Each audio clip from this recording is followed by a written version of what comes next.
A major signing is imminent for this Miami Heat organization as things just got very real. Based off the brand new information we just got, it seems like the Miami Heat are in a great position to go out and sign the three-time All-Star, prolific scorer in Bradley Beal for a discounted price. I'm here to break down all of the new information on this episode of Heat Digest, but first, please do remember, if you're a part of the 85% watching this video not currently subscribed to the channel, to scroll down and click that subscribe button to stay up to date on everything Miami Heat. We do appreciate the love and support, but now let's get to it and break down, could we see Bradley Beal in Miami? Now, this is not a relatively new topic of conversation in the sense that Bradley Beal has been tied to this Miami Heat organization in the past.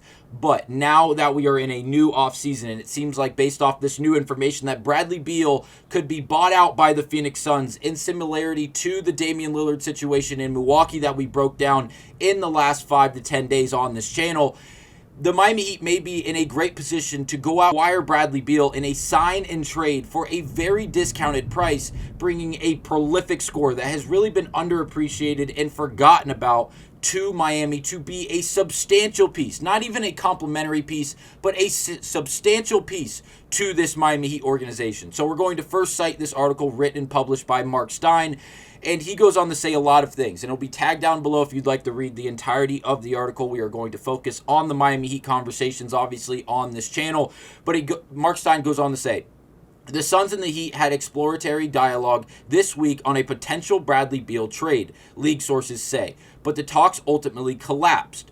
The rising expectation now is that the Suns could well end up buying out Bradley Beal of the contract that contains one of just 2 no-trade clauses in the league, along with LeBron James in Lakerland. Now, he would go on to say, and after Phoenix initially told various candidates interviewed during its recent coaching search that they might have to start the season with Beal on the roster. So it seems like Phoenix in-house is really going back and forth on what to do with Bradley Beal and the contract they are dealing with that he is currently involved with. And it seems like, obviously, after this past season, Bradley Beal did not do much for the Phoenix Suns organization because of just not being on the same page, things simply not working out behind closed doors.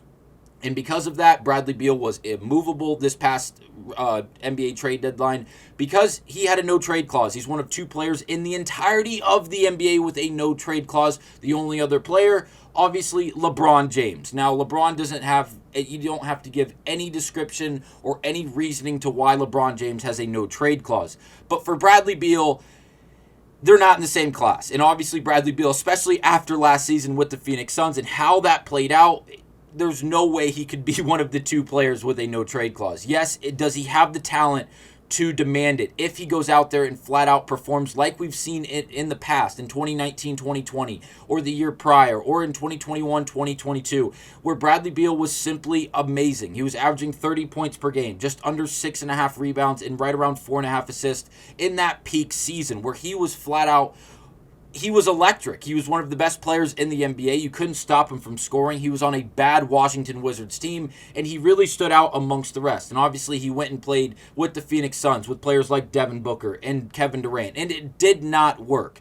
But what if you put him in Miami, where he could play alongside Tyler Hero, Kel'el Ware, Bam Adebayo, these great complementary pieces that could really be great in a team-oriented game in the sense that they don't have to rely on one player in specific, but if all of them could be well-oiled pieces in a well-oiled machine, this could really, really work. If Bradley Beal could go back to being the scoring threat, not being the dominant ball handler, but really just being the 2 guard, being the slashing while also being able to knock down an open 3-point shot off the catch and shoot, Bradley Beal could really find his legs again and be a dominant offensive threat in the NBA for this Miami Heat organization while playing alongside players like Tyler Hero, who will dominate the ball and be that pass-first point guard that we saw this past season, as well as taking some pressure off of Bam Adebayo after we saw this past year him simply not answer the call when we absolutely needed him to be that 24 to 28 point per game scorer while also being the reliable defensive presence on that end of the floor. So Marc Stein would continue saying, it is often written that a buyout for Beal could land in the $90 million range. How precise that media forecast proves remains to be seen, but there is no ambiguity here. the Heat will have interest in signing Beal if he can make it to unrestricted free agency. Sources say both Milwaukee and Miami, in fact, would have interest in signing Beal in that scenario.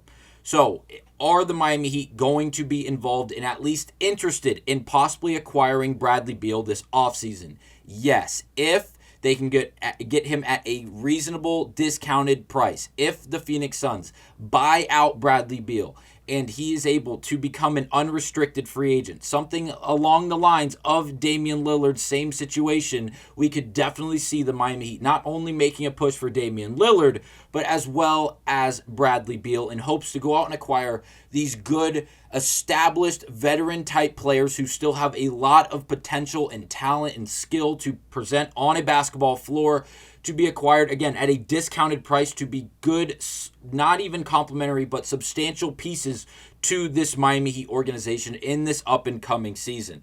I really do enjoy this idea, and the main reason is because it's a discounted price. You are not paying $53 million a year to have Bradley Beal play basketball for you at this price. That is not what you are acquiring in this situation. You are able to acquire Bradley Beal at a discounted price, as Phoenix would be paying the ransom of this current contract, and Bradley Beal would be then under a new contract for this Miami Heat organization, which, just like we pointed out with Damian Lillard, he could take a minimum, and if he took a minimum, he obviously would be getting paid by the Miami Heat, and then he'd be being paid the $50+ million per year.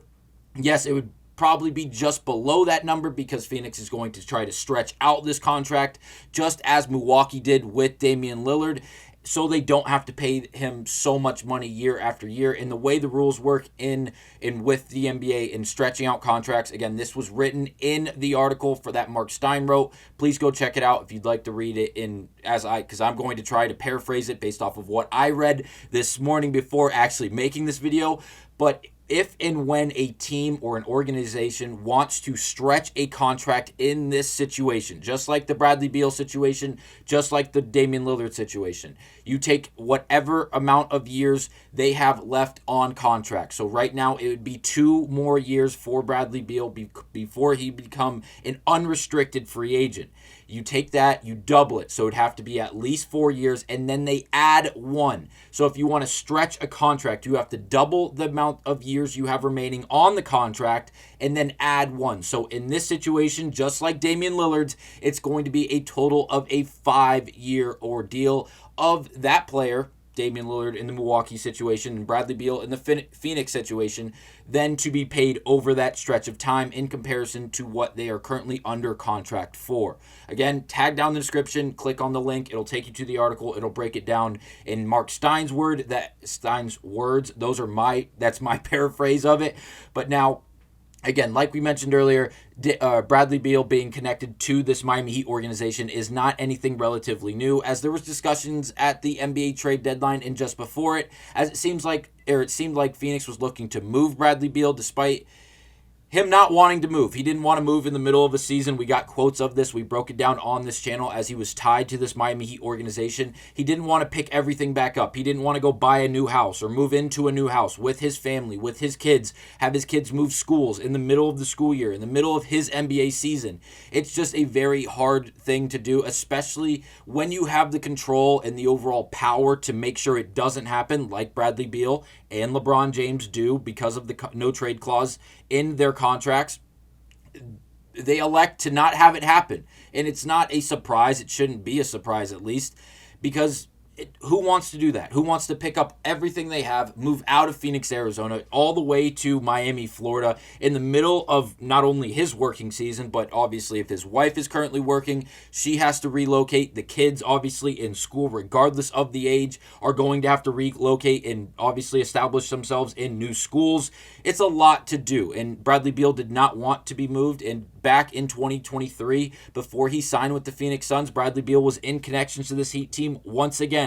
Like I mentioned earlier, nothing relatively new in the idea that Bradley Beal being in connections to this Miami Heat organization, but the fact that it seems like the Miami Heat may be able to go out and actually acquire him for a very, very discounted price is new information, and it could be substantial. It seems like the Heat may be very much all in on the idea of acquiring Bradley Beal, which we could see in the upcoming days based off this tweet from John Gombardo. I apologize if I mispronounced that. Again, on Twitter, he tweeted this on July 6th, which was today. I expect a decision and resolution on Bradley Beal's situation in the next 24 to 48 hours. And he, again, did tweet this just an hour and a half ago at 11:30. So a lot of big information. Look for the Miami Heat to acquire Bradley Beal, or at least be in the mix to acquire Bradley Beal in the coming days.